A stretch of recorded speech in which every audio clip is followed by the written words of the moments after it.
1844 Romantic game. This game was played in 1844 at Warsaw, Poland between Alexander Hoffman and Alexander Dmitrovich Petrov. The game score and some of the notes are from Soviet Chess by Nikolai Grekov, translated by Theodore Reich, and published in 1949. Grekov wrote, Petrov, 1794–1867, was the outstanding Russian player of his day. Gaining this supremacy in his teens, he held it for more than 50 years. After he moved to Warsaw in 1840, he devoted less time to chess, yet, when occasion offered, he met his challengers and confirmed his position as our best chess player. How good a player was he? It is hard to tell. Few of his games have come down to us, for Petrov rarely recorded them. During his years in Warsaw, Petrov had few opponents. One of these was the teacher, A.D. Hoffman, with whom, in the course of 20 years, he played some 200 games. Petrov held them in high regard, comparing them to the match games between Labourdonnais and MacDonald. In 1824, Petrov wrote one of the first Russian chess manuals. The mid-19th century was the great Romantic period of chess, and this game is an example of the Romantic style. Players sacrificed pieces for the sake of introducing tactical complications and took little notice of positional considerations like pawn structure. Let's look at the game. e4.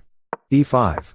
The move e5 was the overwhelming favorite as a response to e4 in the Romantic period. It counters white's intentions in the center and hinders d2 d4. Knight f3. Knight c6. Bishop c4.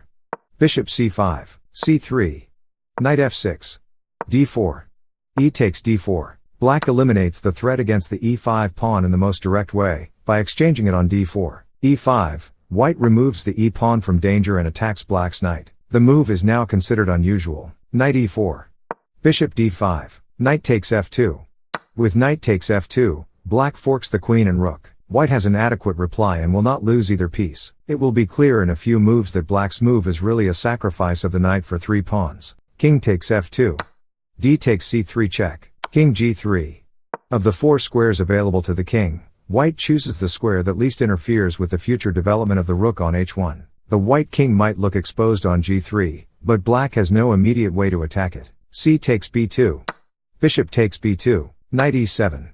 Knight g5. Knight takes d5. Knight takes f7. Short castle.